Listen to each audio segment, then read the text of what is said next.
Bonjour. Bonjour. C'est bon, tu entends? Oui, C'est bon. nous sommes heureux de nous retrouver ici pour un DM.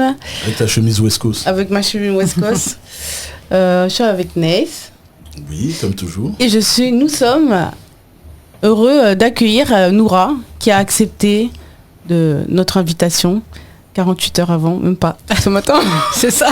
C'est un profil qui nous a Monsieur, vraiment, ton profil nous a plus qu'attiré. Sur TikTok il y a 3 jours. Avec plaisir. C'était limite inévitable.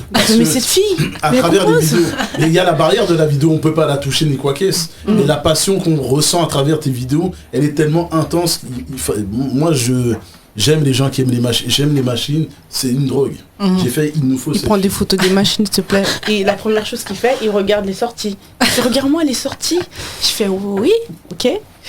Mais D'où est venue cette passion pour la composition? Je préfère dire composition. Beatmaking, je trouve que c'est très péjoratif. Ah bon, pourquoi? Parce que t'es compositrice. Oui. T'aimes ce qui est mélodie. J'ai écouté. Oui, c'est ça, j'aime beaucoup la mélodie, c'est vrai. Donc pour moi, t'es une compositrice. En plus, au niveau de la SACEM, c'est pas écrit beatmaker, c'est compositeur. C'est vrai, il y a écrit compositeur, compositrice. Franchement, je saurais pas t'expliquer d'où est-ce que c'est venu. Quand j'étais petite, ma mère elle m'a toujours dit que j'avais toujours des cadeaux, donc des guitares et tout ça, mais j'ai jamais fait de musique en fait, étant ado et tout. J'ai commencé beaucoup plus tard. Moi en fait j'ai commencé à faire des... En fait je pense que la passion de la musique elle m'est venue quand je jouais, je sais pas si vous connaissez le jeu Rapstar. En fait c'est un jeu comme SingStar et tout ça. En fait on s'amusait avec ma petite sœur à jouer à ça, en chanter, donc c'était pas de la compo, c'était vraiment que chanter en chanter, et j'aimais bien en fait, il fallait essayer de tenir les notes et tout ça, donc je pense que c'est de là que ça m'est venu, donc j'avais commencé un peu à chanter, après j'ai commencé plus à faire des prods, et après entre temps j'ai fait des top lines et tout ça, mais c'était pas vraiment abouti, et après ça fait vraiment pas longtemps que j'essaie quand même d'essayer de structurer tout ce qui est chanson, écrire des paroles et tout ça, aller au bout des idées au niveau des top lines. Cœur brisé, premier single disponible sur les plateformes. C'est le deuxième.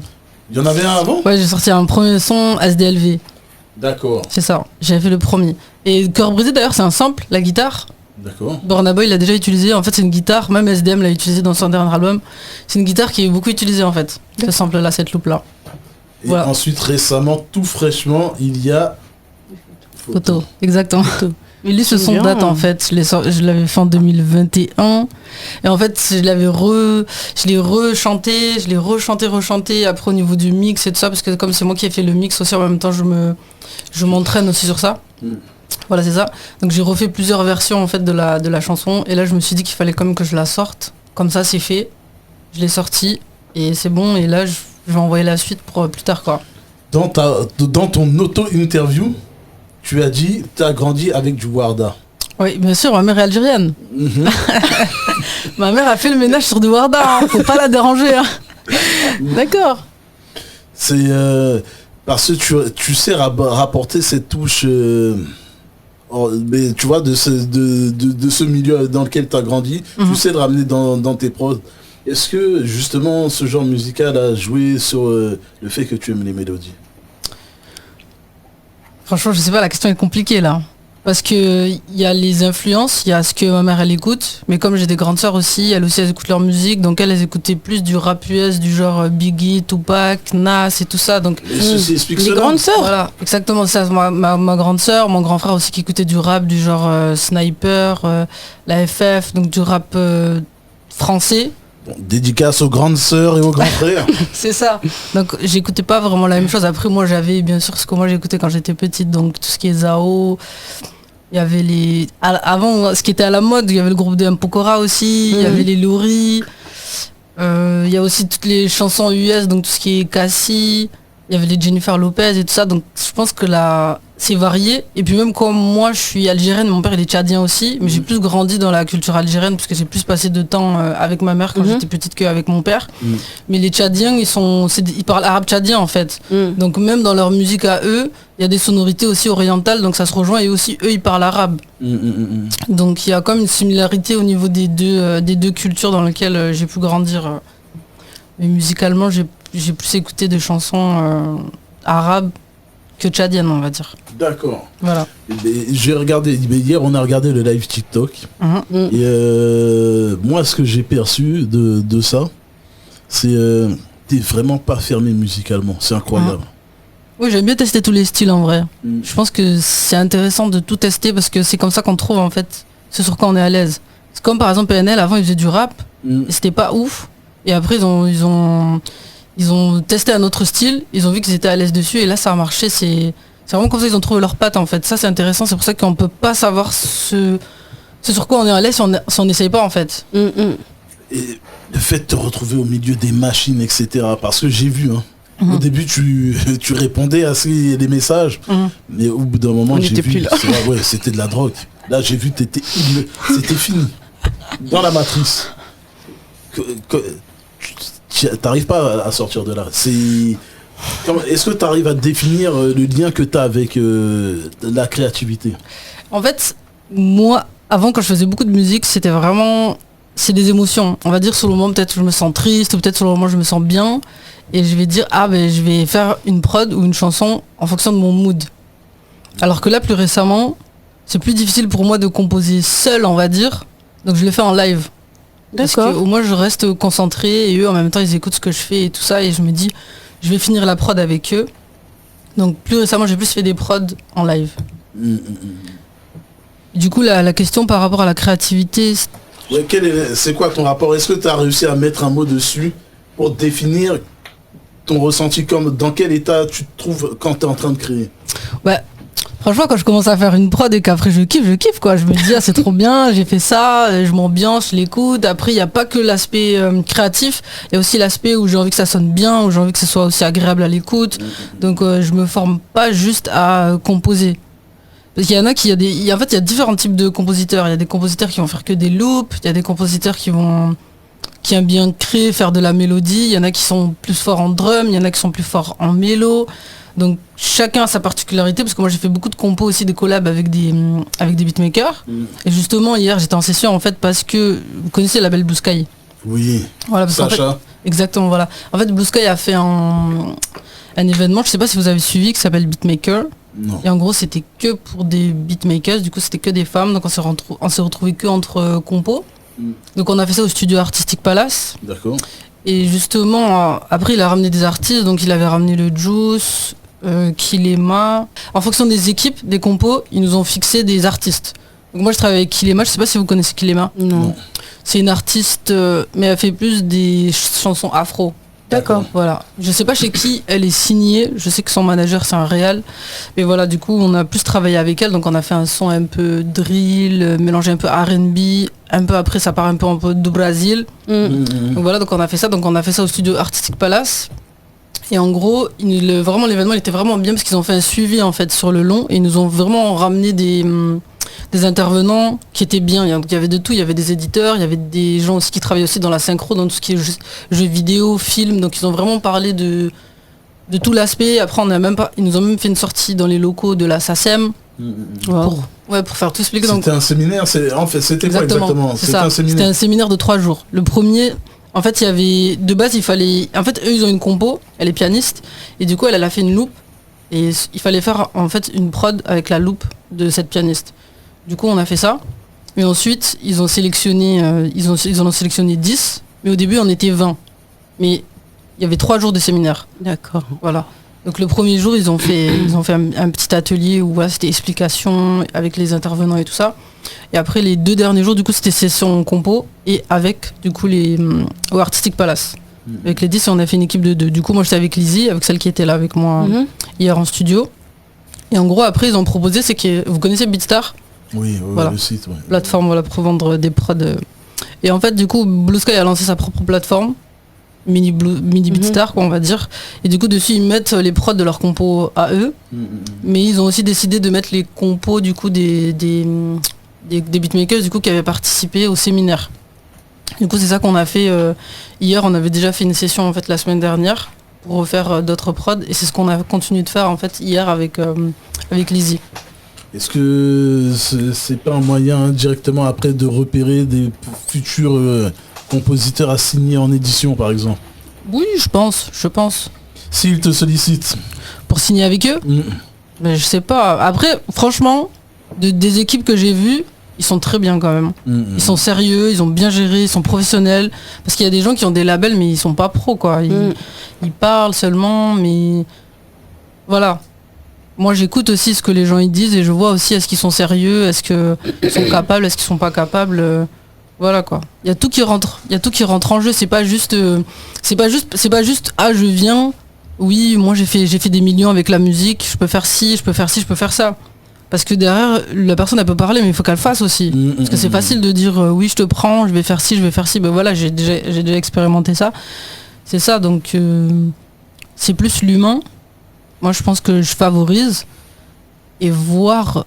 Enfin, c'est l'affinité aussi, je pense. Qu'est-ce que tu dirais à un jeune compositeur ou une jeune compositrice qui aimerait justement, hier vous parliez de placement, et qui aimerait vivre de ça? De ton expérience, qu'est-ce que tu lui dirais? Ouais, franchement, c'est beaucoup de contacts. Ça, c'est beaucoup de contacts, beaucoup de relationnel. Comme j'ai dit hier en live, c'est plus 80% de contacts, 20% de talent, parce qu'en soi, avant, il y avait moins de personnes qui faisaient des prods. Maintenant, c'est beaucoup plus accessible. Là, maintenant, il y a des gens, ils ont 11 ans, 12 ans, 10 ans, ils font des prods sur leur téléphone. Donc, c'est beaucoup plus accessible. Même pour chanter, avec BandLab et tout ça, c'est beaucoup plus accessible. Donc, il y a plus d'artistes qui se développent. Je vais pas dire que la concurrence, elle est plus rude, parce que, non, je pense pas que chacun a son style dans tous les cas. Mais qu'est-ce que je lui dirais? D'être patient, de pas se jeter. C'est pas si quelqu'un vient et dit ah oui je veux te signer, faut aller directement sauter pour aller signer avec. Moi c'est pas du tout ce que j'ai fait. Moi de toute façon j'étais partie avec ma soeur, j'avais plusieurs propositions, j'avais pas eu que celle-là. Donc on a vraiment réfléchi, et même au niveau il faut prendre un avocat. Moi j'avais pris un avocat aussi. Très bien. Ça, obligé de prendre un avocat. Très bien. T'es là. Avocat spécialisé dans la propriété intellectuelle. Exactement. T'es indispensable. la deuxième personne qui parle d'avocat. J'en ai la chair de poule. C'est important. C'est vrai. Ah non, mais c'est super important, parce que même si on va dire que moi ma grande sœur elle travaille pas dans la musique, elle travaille dans la finance, donc c'est pas du droit. Moi-même je n'ai pas fait de droit, mais même si on dit que on va lire un contrat et on va dire qu'on va comprendre, même s'il y a l'aspect, donc tout ce qui est l'aspect juridique, donc leur jargon, etc. Voilà, exactement, il y a leur jargon. On va lire, mais on va pas comprendre en fait. On va pas vraiment savoir. Et puis, avant même de comprendre, il faudrait connaître ce que c'est déjà. C'est quoi les éditions? C'est quoi le master? Est-ce que vraiment quand tu signes, qu'est-ce que ça impacte? Parce qu'il y a encore des gens même qui disent que oui, mais si tu signes en édition, ça va pas t'impacter en tant qu'artiste. Mais si, parce que tes éditions, si, ça va t'impacter dans tous les cas en fait, parce que tes éditions c'est en tant que beatmaker et en tant qu'artiste. Ça, faut bien que tout le monde le comprenne. Donc un avocat, c'est obligé. D'ailleurs, moi c'est grâce à l'avocat, parce que moi les placements que j'ai fait, c'était des prods sur YouTube. Donc moi quand j'ai signé, j'ai gardé mon back catalogue. Alors que si je l'avais pas gardé, j'aurais perdu mes éditions sur les morceaux que j'ai placés. Donc c'est super important de signer ok, mais s'il signe, il garde tout ce qu'il a fait avant. Voilà. Ça, je pense que c'est un bon conseil. C'est important, ouais. Exact. Et il n'y a que les avocats qui peuvent le faire. C'est un investissement qui est forcément amorti et rentabilisé sur du long terme. Comment? On n'est pas perdant en fait. Non, avec un avocat, mais jamais. En fait, tu peux pas te faire carotte ou il est là pour défendre les droits de son client, l'avocat. Exactement, et puis même il peut augmenter le prix aussi du cachet, donc du flat et tout ça. C'est lui qui va faire la négociation en fait. D'accord. Donc après derrière on est plus tranquille. On n'a pas à aller dire ah oui non, tu me donnes tant en avance, tu me donnes plus de cachet et tout ça. Avocat obligé. Hein. Tu te souviens de ta première rencontre avec les machines FL Studio, pour ne pas le citer aussi, en logiciel? Ça fait longtemps, hein. FL Studio, parce que moi de base j'avais commencé sur Cubase. Ok. Et du coup je faisais plus de l'enregistrement au début. Donc j'avais plus commencé à tester comme ça. Et après FL Studio, la première fois que j'ai utilisé FL Studio, non je m'en souviens pas. Hein. La dernière fois, je peux te dire, c'était hier, mais la première fois, non, je m'en souviens. Mais t'as un léger accent, on dirait que tu viens du sud. Oui, je viens du sud, je viens de Montauban, moi, de base. Ah, mais voilà, ceci explique cela. C'est ça. Et Noura, je voulais te poser une question. Oui. D'origine africaine. La musique, généralement, dans le milieu africain, c'est pas vu comme quelque chose. Si tu dis, ouais, maman, papa, je veux faire de la musique. Oui. Généralement, les Africains et la musique, ils sont... Juste pour faire la fête. Comment ça s'est passé sûr, avec la madre et le padre? Mon père, il m'a dit, va là-bas. Il m'a dit, va là-bas, clairement. Il m'a dit, non, la musique, c'est pas ça. Et puis, dès qu'il a, en fait, la première fois que j'ai commencé à signer, lui, il pensait que c'était lui qui allait devoir me payer mon avance, en fait. Oui. Et j'ai dit, mais non, papa et tout, c'est eux qui doivent me payer. Et lui, il m'a dit, mais en fait, il comprenait pas. Mais pourquoi on va te donner autant juste pour faire de la musique? Et donc au début il était réticent, c'était non. Et après, moi, ça fait que depuis cette année, de toute façon, que je fais que la musique. Donc là, Attends. Time out. Oui. Ça se félicite, ça. Oui. merci beaucoup. Le public. Pas lâcher. Je pense que ce sont les grands frères et les grandes sœurs qui ont eu cet impact. On a l'impression que t'as de la maturité. Ouais, de ouf. Déjà, tu peux pas te faire carotte. Et en fait, t'as des gars sûrs, en fait. Ta famille, là, enfin, je pense que ce sont ta fratrie, là, en fait, c'est eux ton équipe. Exactement. Sûr, ça. hein. Ouais, oui, oui. Plus que l'équipe, ton équilibre. Ouais, ouais. Ouais, C'est vrai, carrément. c'est surtout ma grande sœur en fait qui m'accompagne beaucoup, qui vient avec moi. Elle est venue pendant les négociations Qui est avec cette l'avocat. grande sœur Ouais, une Parce que chanteuse. c'est beaucoup la Ouais, grande je pense sœur. pas. La grande sœur. Si tu vois ce podcast, grande. Ah ouais, hein. dédicace. C'est Ikram, c'est ma grande sœur Ikram. Ikram. Voilà. Voilà. Big up. Ça donc elle m'aide à. Moi de toute façon je suis pas quelqu'un qui m'enflamme, même si demain on me dit oui tu vas rencontrer la plus grande star qui a le plus grand Kanye stream, West. voilà. Moi je m'emballe pas parce que c'est toujours ce truc où faut toujours, ça c'est mon père, faut toujours rester humble en fait, C'est faut bien, toujours rester c'est bien. les pieds sur terre, même si tu rencontres la plus grande des stars. Moi en fait c'est bien, c'est cool, mais voilà quoi, il faut garder les pieds sur terre, donc moi je m'enflamme jamais en fait. Et tu mixes et masters avec Fruity Loops ou avec d'autres logiciels? Non, avec Fruity Loops. Hein. Ce type-là, Public. il essaie de convertir tout le monde. Depuis FL Studio. 98. FL Studio. Depuis 98, j'arrête pas de dire que le gars qui a monté ce logiciel est un visionnaire. Il est vraiment. FL Studio, je trouve que c'est bien pour faire les prods. Donc c'est rapide pour faire les drums et tout ça. C'est un workflow rapide. Après, sur la nouvelle mise à jour, donc sur FL Studio 21, ils ont quand même fait des mises à jour pour pouvoir rajouter sur la piste, pour faire le rec et tout ça. Mais je pense que pour faire un bon rec sur FL Studio, pour pas perdre de temps, il faut faire une template où il faut déjà figer les pistes. Comme ça, le rec est fait et après on déplace juste la piste et c'est directement routé dans le mixeur. Parce que c'est ça qui est un peu moins pratique avec FL Studio. La en fait. partie recording, c'est pas trop ça. C'est ça. Ils font des efforts au niveau de l'editing, mais c'est énorme. Ils avaient chaque logiciel a son avantage, inconvénient. FL Studio avait quand même la particularité à l'époque de l'export qui était ultra rapide, contrairement à un logiciel qu'on retrouve dans beaucoup de studios et dont certains profs dans certaines écoles de son se permettent de dire ouais c'est lui le meilleur. Mais de quel droit ils viennent dire ça? À l'ère du numérique. Mais Pro Tools, en fait, Pro Tools, c'est pratique. Parce que déjà, par rapport au track, c'est déjà... il n'y a pas le mixeur. Parce que du coup, tu connais le FL Studio. C'est ça, il n'y a pas le truc de... Il faut cliquer sur la piste et la router dans le mixeur. Voilà. Donc c'est vrai que sur Pro Tools, il y a des choses qui sont intéressantes. Même il y a des fonctionnalités. Après, je sais pas, peut-être que c'est possible de les faire sur FL Studio. Mais moi, je sais pas. Mais sur Pro Tools, par exemple, si, admettons, il y a une snare dans la prod et qu'on lui met de la reverb et qu'ensuite on a pané cette snare, par exemple, et bien sur Pro Tools, il va suivre le pan. Donc là, si par exemple je l'ai mis à droite, la reverb elle va être sur la droite. Alors que sur FL Studio, après je sais pas, peut-être qu'il y a une fonction pour, mais je connais pas. Ouais. Il y a des petits trucs comme ça il y a des petites fonctionnalités qui sont... Après, ils sont focalisés que sur ça d'un côté, Pro Tools. C'est vraiment que pour l'enregistrement, l'editing et tout ça, alors que FL Studio, c'est les deux. C'est ça. T'es autodidacte au niveau de... D'accord. Et après sur YouTube. D'accord. Et c'est qui? Est-ce que t'as un ingé son modèle que tu surkiffes, que tu regardes? J'ai entendu God Particulier pendant la session. Ça, c'est Lizzie qui m'a parlé de ça. Moi, je connaissais pas. D'accord. Elle m'en a parlé, je l'ai téléchargé du coup la semaine dernière. Elle m'a dit pour le master et tout ça. Tu sais c'est qui a créé ce plug? Jason Joshua. Voilà. Je le connais pas, c'est que du coup. C'est son Oh mentor. Seigneur. C'est son mentor. Non, bon, ça ce sera que tu le connais. Ou alors tu gardes du jeu. Non, je vais que... Tu cut de façon à ce qu'elle Ok, dise, je le connais. C'est lui qui a mixé Loyal de Chris Brown. Ok. Et je vais même pas aller chercher plus loin. Mais on va minimiser son CV. C'est lui qui a mixé le titre le plus streamé de l'histoire. C'est quoi le titre du coup? Despacito. Ok. Jason, non, il est très bon. C'est un élève de Dave Pensado. Dave Pensado, je connais.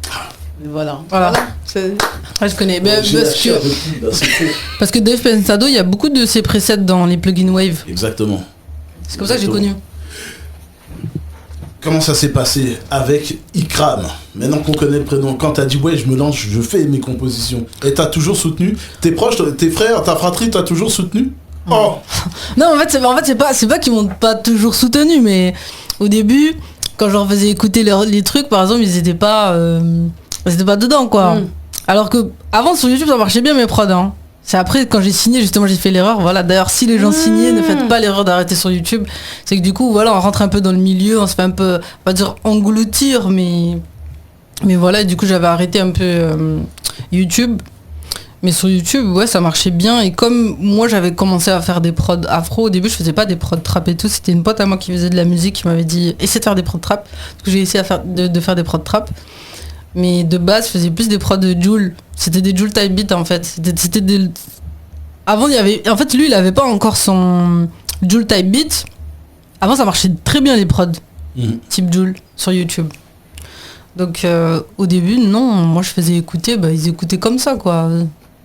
Ils vont... Et dès qu'il y a eu la signature, non, notre petite sœur, ouais, si, ouais. Non, même quand il y a eu la signature, ça va, c'était... Mais moi, ma famille, ils sont les pieds sur terre, hein.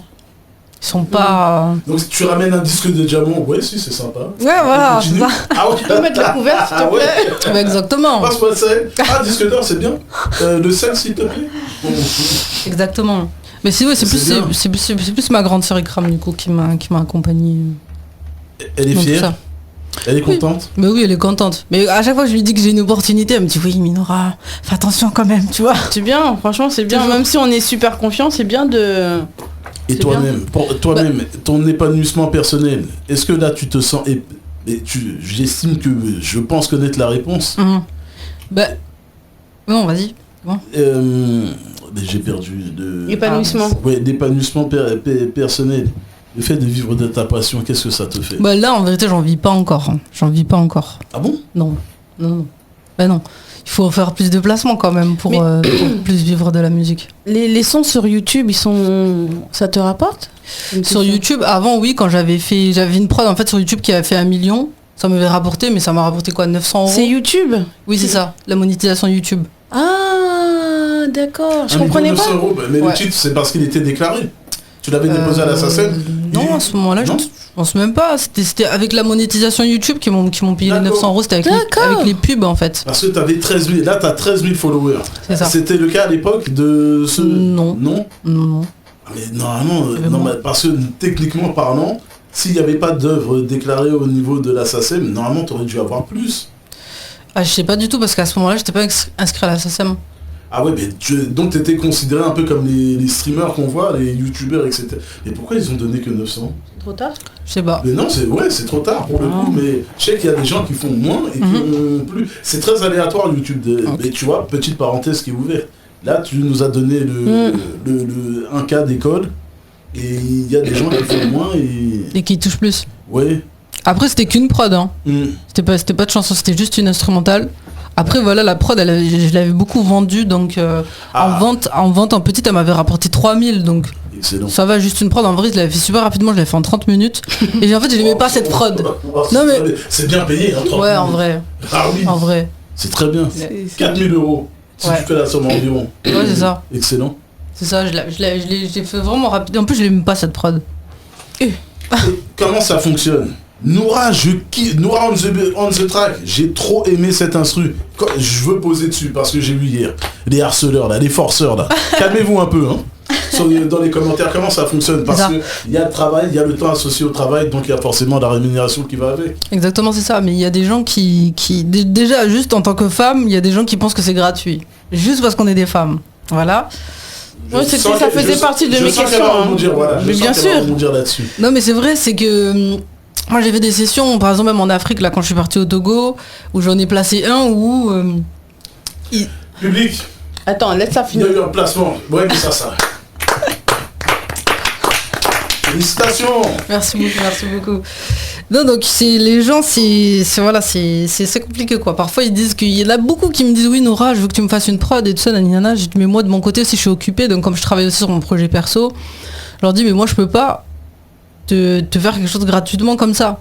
C'est même pas une question de je veux que tu me payes, c'est juste que tu es en train de me demander de prendre de mon temps à moi, Alors que de ce temps-là, je pourrais faire autre chose. Je pourrais aller faire de la musique, je pourrais avancer sur mon projet à moi, je pourrais faire une autre instrumentale, ou même si j'ai pas une rémunération directe, je sais que quand je vais la mettre sur YouTube et je vais la mettre sur mon site, je vais être payé. Mais toi, tu me dis par exemple, fais-moi une prod à 50 €. Mais c'est pas intéressant pour moi, parce que moi, juste une licence Wave, c'est 50 €. Ça voudrait dire que toi, tu voudrais que je te laisse ça à 50 €, alors que potentiellement, si je le mets sur mon site, 50 €, ça peut faire 50 €, 50 €, 50 €, 50 €. La même chose que la prod là dont je vous parlais de 1 million. Ça, elle a fait 3000, mais 3000 quand en vente de 30 €, 50 €, 100 €, 150 €. Il n'y a pas de SACEM dedans. Donc, c'est pas intéressant. Moi, je préfère attendre, me dire, ok, c'est pas grave. Parce que moi, j'ai déjà eu des prods qui j'avais mis sur YouTube et après 4 ans après, ils m'ont dit, je veux acheter la prod. Et tous les placements là que j'ai fait là, donc Landy, Sasso, Model K et tout ça, c'était des prods sur YouTube. Qu'ils ont acheté ensuite via la maison. Exactement, c'est ça. Mais est-ce que le prix il a été renégocié ou il a été au prix que toi t'as vendu? Non, moi je leur avais dit le prix. Hein. Si je te peux te dire le prix pour Landy, je lui avais fait 500 € la prod. C'est très bien. Je pense que t'aurais pu faire plus. Voilà, c'est ça. Parce qu'il y a la maison de Scott derrière. Exactement, c'est ça. Mais au début, quand on sait pas, on connaît pas trop les prix des cachets et tout ça, on dit ok, on fait ça comme ça. Sauf qu'en France, c'est un peu mauvais payeur quand même. Un peu. Landy, dédicace. Ouais. Oui, on Pourquoi avait... Parce que sa fille danse elle dansait dans un centre de danse là où on est très souvent. Avec nous. Ok. Donc big up monsieur Landy. Ouais, big up à Landy. Non, franchement, avec l'équipe de Landy, il a été carré directement quand je lui ai dit, je le prie, il m'a dit envoie-moi la facture, il m'a payé direct. Il n'y a pas eu de... On aime ce genre de témoignage. Voilà. Donc beatmaker, beatmakeuse, compositeur, compositrice, Landy, allez le voir. L'homme est carré comme Maria. C'est parti. T'as découvert le milieu de l'industrie musicale étant une femme. Est-ce que tu trouves que c'est un milieu du coup très masculin ou très misogyne? Ah oui. Bah, après, pour moi, en fait, ça dépend comment est-ce que on est quand on rentre dans le milieu. C'est-à-dire comment on va s'adresser à la personne. Si s'il y a une femme qui vient, elle est un peu en mode comme ça, ben forcément il y a des hommes qui vont se dire qu'ils peuvent parce qu'il y a une ouverture. Voilà, c'est ça. C'est vrai que c'est un milieu très masculin. Après, bon, comme moi j'ai l'habitude d'être avec des garçons tout le temps, ça me dérange pas quoi. Il y a beaucoup d'hommes, oui, ça me dérange pas, mais là il y a des femmes aussi. C'est quoi l'avantage que tu penses avoir sur d'autres compositeurs, ta touche qui fait la différence? Ouais, la différence. Moi, c'est les mélodies, les contre-mélodies. En fait, c'est facile pour moi de les faire. La mélodie qui accompagne l'instrumental, parce qu'on construit la prod, donc on va faire soit les accords, ou avec les accords, on fait une mélodie. Et après, derrière, moi, j'aime bien les contre-mélodies. Moi, les contre-mélodies, c'est toujours ce qu'on m'a dit. Et moi, je remarque que je fais ça facilement, quoi. Donc, c'est ça ma particularité, c'est les contre-mélodies, je pense. Une question. Du coup, tu as sûrement des rappeurs en référence. Est-ce que c'est leur rap qui t'attire le plus ou genre leur mélodie du coup? Qu'est-ce qui t'attire le plus dans la musique pour dire c'est une belle musique, c'est un bon son? C'est un bon titre. Un bon titre.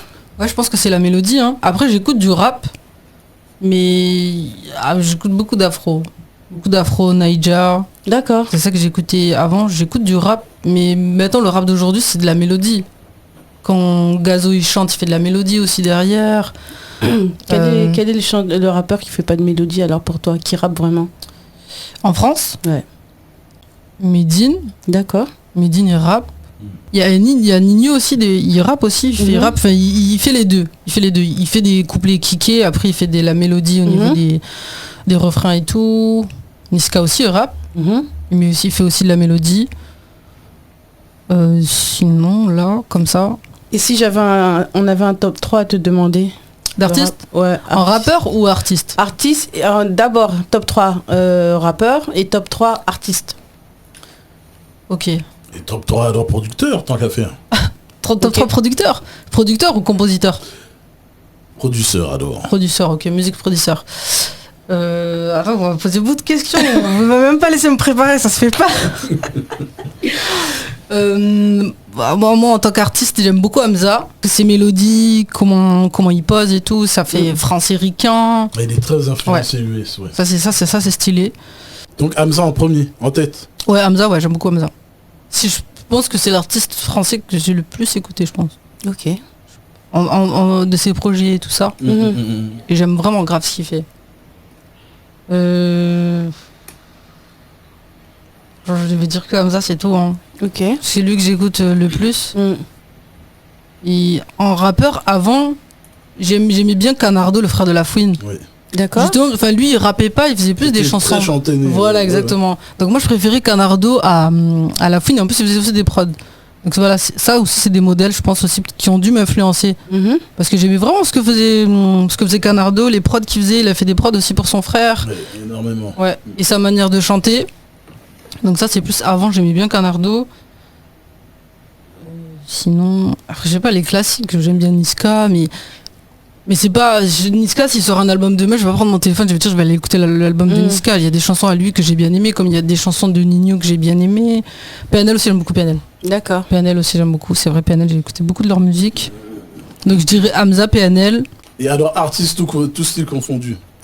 Moi, j'aime bien Party Next Door, au Canada, Ok, oui. je kiffe. Tory Lanez aussi, je kiffais. Bon, plus qu'il faisait avant. Et avec ses démêlés d'actualité, Ouais, mais... est-ce que ça joue toujours sur ses créations? Ou alors tu le classes toujours dans ton top? À Tory Non, je le garde. Hein. Ok. Parce qu'en plus de ça, c'est qu'ils ont dit que c'est pas lui qui a tiré sur les pieds de Meghan. Hein. Ils disent que c'est la copine de Kylie Jenner. Ouh là là, ça va trop loin. Ça va trop loin. C'est ça. Donc c'est vrai, ça soulève une question de est-ce qu'il faut dissocier du coup l'artiste et C'est dur, hein. voilà et ce qu'il fait. Moi, je pense que ça dépend les cas. Par exemple, pour R. Kelly, je pense que non, là, c'est trop grave en fait ce qu'il a fait. Et Tory Lanez, bon voilà, il a tiré. Il y a plein de gens qui ont tiré, qui font de la musique. Ah, c'est ça. Oui. En plus, ils disent qu'ils l'ont piégé. Il y a aussi des petits dossiers qui sont très proches de RKK. Hein, Mais bon, c'est bref. vrai, RKK, il a jeté les CD qu'il avait. Ouais. Mais oui, mais bon, après là, j'ai contribué à ce qu'on appelle la cancel de culture. En ce qui Cancel concerne culture. R. Kelly. Et le troisième artiste? Il y a un troisième artiste, tout artiste confondu. Là, récemment, j'aime bien Amaré. C'est une artiste afro, je sais pas si vous la connaissez. Ah, vous connaissez pas Amaré? Non, il faut connaître Amaré. On On va va connaître maintenant. Ah, il on faut va connaître rentrer. Amaré. Je sais pas si elle est d'Afrique ou si elle est... Je crois qu'elle elle doit venir des États-Unis ou... Je suis pas sûre en vrai, j'ai pas envie de raconter n'importe quoi, mais j'aime beaucoup comment elle chante. Et En les particularité dans sa vie, dans sa voix, pardon. Les producteurs, tout le monde va dire Timbaland. Après Timbaland, le truc c'est qu'il a été accusé d'avoir volé beaucoup de choses en Afrique. Ah bon? Où il a pas crédité, dans le monde oriental aussi. Bon, c'est prod Ouais, avant quand il faisait énormément. avec Alia, c'est ça. Bon, il y a des gens, il y en a qui disent qu'il y a certaines chansons où il s'est comment dire, il s'est arrangé donc avec l'équipe là-bas qui était en Afrique. Mais il y en a qui disent que non, il a volé, donc je sais pas vraiment. Mais moi, récemment, voilà, j'ai vu que il y avait beaucoup de vols. Ça, c'est un peu dommage. Ces prods elles sont excellentes à Timbaland. Ça, c'est dommage. Après, il y a les Dr. Dre, Scott Storch. Scott Ouais. Storch. Voilà, j'en ai cité 3. Ils sont Pas mal. très lourds. J'allais vite. Ouais, Timbaland, c'est bien ce qu'il fait. C'est bien ce qu'il fait, mais voilà, il faut rendre ce qui a été volé, quoi. Parce que s'il est parti D'accord. voler à des gens qui étaient en Afrique qui avaient pas... C'est pas pour dire que les gens qui sont en Afrique, ils sont pas protégés, hein. Mais s'il est parti, les abus, c'est partout. Même si on est dans un pays en France, on peut voler des gens, on peut abuser des gens. Ça, dans tous les cas, mais... Ils peuvent réclamer. Hein. Comment il s'appelle? Shakira, ça a été le cas. Michael Manu- Jackson, ça a été le Manu- cas. ouais. Si des types comme Michael, on les a eus, c'est pas... C'est clair. C'est pas Timbaland qui va y échapper. C'est vrai, Pharrell Williams aussi, avec sa chanson, là, avec Robin. Robinson, Ouais. je sais plus. De Marvin Gaye. Ouais, Juste ouais. les Mhm. quelques notes. Quelle est l'actualité de Noura on the track? Bah là, voilà, on fait des prods, on fait des lives. Je vais sortir bientôt une nouvelle chanson aussi. Il faut que je finisse de la rec. Et en même temps, je suis en train de m'entraîner aussi pour faire des meilleurs mix. Ça parce que, en vrai, la compo, c'est pas que de la composition, c'est pas de la création, c'est pas que de la créativité, c'est aussi embellir et que tout soit homogène. Parce que de la musique, ça s'écoute, mais il faut que ce soit aussi agréable à écouter. C'est vrai. Donc voilà. Donc c'est bien. Même des prods qui datent d'avant, juste en faisant mettre à niveau les volumes, couper quelques fréquences, comme ci, comme ça. Ça peut être très bien. Ça peut sonner actuel. D'accord.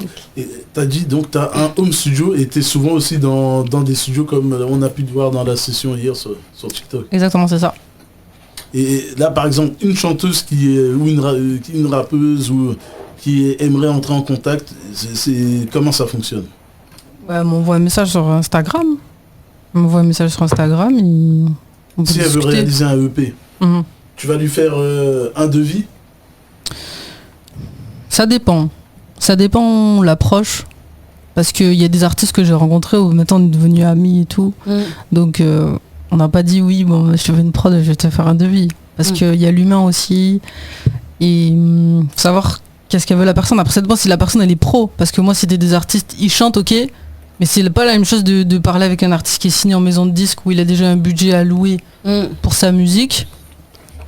Et à des artistes qui font des sons comme ça sans avoir derrière un bagage. Mais du coup, ouais, moi je peux lui dire, bon voilà, je te fais tant de prod pour tant, et on peut commencer à travailler. Soit on peut le faire chez moi, ou on peut le faire au studio, ou si j'ai déjà des prods, je peux lui envoyer. Moi j'aime bien quand il y a un artiste qui me demande. Justement, j'ai pris l'exemple des gens qui sont pas très connus, du coup on n'a pas tous les exemples en fait. J'aime bien en fait cerner vraiment la personne, comment elle chante, et quand je fais la prod, me dire ah ça pourrait bien lui plaire, en fonction de sa vocal range, je pense qu'elle pourrait être à l'aise et tout. J'ai vraiment envie que ce soit un partage musical, que la personne soit contente en fait. Du coup c'est ce qui s'est passé avec Kilema quand on a fait les sessions, elle était super contente, elle a dit oui c'était ma meilleure session et tout, nanana, mais parce que j'ai envie que les gens ils soient à l'aise. Comme ça. Pardon, t'arrives à avoir ce recul quand tu bosses avec un artiste et réussir à mettre de Noura dans la composition, mais comment est-ce que tu veux? En fait, est-ce que tu interprètes un artiste? Ça veut dire ce que tu lui proposes, c'est ta vision de l'artiste. Ouais, j'ai déjà fait ça. À faire ça? Oui. Même si c'est des chansons qu'il a pas l'habitude de faire, je lui dis mais je voudrais trop chanter sur ça, essaye de chanter sur ça pourrait être bien, proposer des idées. C'est pas mal. Parce que des fois, il y a des gens qui restent dans leur style et ils se disent... par exemple, il y a des rappeurs, ils osent pas des fois faire de la mélodie parce qu'ils se disent non, moi je suis un rappeur, je chante la street et tout, naninana. Dire non, mais sors un peu de ça. C'est ce qui s'est passé avec le rappeur togolais d'ailleurs. Il a l'habitude de chanter un peu comme Pop Smoke. Et je lui dis mais tu chantes bien, t'as une jolie voix. Il m'a dit ah bon, on m'a jamais dit ça. J'ai dit mais est-ce que t'as déjà essayé de chanter devant les gens? Et du coup, il a chanté et au final, il a kiffé. Les gens étaient choqués parce qu'ils ont dit mais d'habitude, il chante pas sur ce genre de prod. Cette voix-là, on n'a jamais connu de cette voix-là. Donc, c'est bien aussi de faire la direction artistique parce que ça, c'est de la DA. C'est ça. De dire à la personne, mais et c'est ça en fait, quoi. J'aime bien ça. J'aime bien ça. Parce que du coup, ça peut faire une création de l'univers aussi avec l'artiste. Ça veut dire qu'au début, il a essayé de faire comme ce qu'il a déjà vu. Mais là, il essaie de faire autre chose avec une sonorité aussi différente. Donc lui-même, il cherche autre chose et lui-même, c'est bien pour lui. Et moi-même aussi, c'est bien parce que je vois aussi comment est-ce que les gens, ils peuvent poser, comment est-ce qu'ils peuvent faire ci ou ils peuvent faire ça. Parce qu'il y a la partie compo, mais un compositeur, c'est pas un artiste. Donc, même par exemple, s'il y a quelqu'un qui chante quelque chose, il faut qu'il puisse avoir par exemple l'harmonie qu'il va mettre dans sa tête. Comment est-ce qu'il va chanter cet harmon-là pour que ce soit bien avec la voix principale. Donc tout ça, ça se développe en fait. C'est des skills qui se développent et à force aussi, ça vient comme ça quoi. Avec l'expérience, je pense. Oui, je Voilà. pense aussi. On arrive à au Le terme temps malheureusement passe du très podcast. Ah oui. Et, merci beaucoup Noura Non, merci de à vous nous avoir franchement. accordé du temps si vite. Ça fait plaisir. Et ça fait plaisir de rencontrer des talents comme ça. En plus, une femme qui est ingé son, beatmaker, C'est vrai. compo, et on a une oreille spéciale, je pense, une Merci sensibilité particulière. Non, moi, pour ma part, t'as vraiment du talent. Hein. Merci beaucoup, c'est gentil, ça me fait plaisir. Il a une oreille très... Musical. Ouais, mais il entendait... Enfin, on est tombé sur la page, il a fait tout de suite. Après, il a dit, c'est pas tout le monde, hein. C'est très rare qu'il apprécie... C'était quoi du coup, c'est quoi la vidéo sur laquelle vous étiez tombé? Je sais plus. Non, je crois qu'on te voyait en train de composer. Moi, j'étais sur les trucs de TikTok, j'ai regardé, j'ai même pas au bout d'une minute, hein, j'ai fait, je lui ai montré, et je lui ai dit, Ouais, non. J'ai senti la passion parce que j'ai composé aussi. Et je sais reconnaître les gens qui sont à fond dedans. J'ai fait, cette fille-là, il faut qu'on l'ait. Il faut qu'on l'ait en podcast et... Ouais, j'ai vraiment apprécié. Ça fait plaisir. À partir du moment où tu réussis à transmettre une émotion qui traverse l'écran, qui traverse... ça se matérialise, je sais que la sensibilité elle est totalement palpable. Ça fait plaisir en tout cas. N'oubliez pas de rajouter Noura on the track suivez-la sur TikTok pour voir des lives. Et suivez Instagram. Dela Night Media. Ah merci Dela Night Media. Sinon je vous frappe. Hein. Je peux faire comme un célèbre rappeur qui peut venir en bas de chez vous. Bon, calmez-vous. Hein. on se dit à bientôt. Au revoir. Merci beaucoup.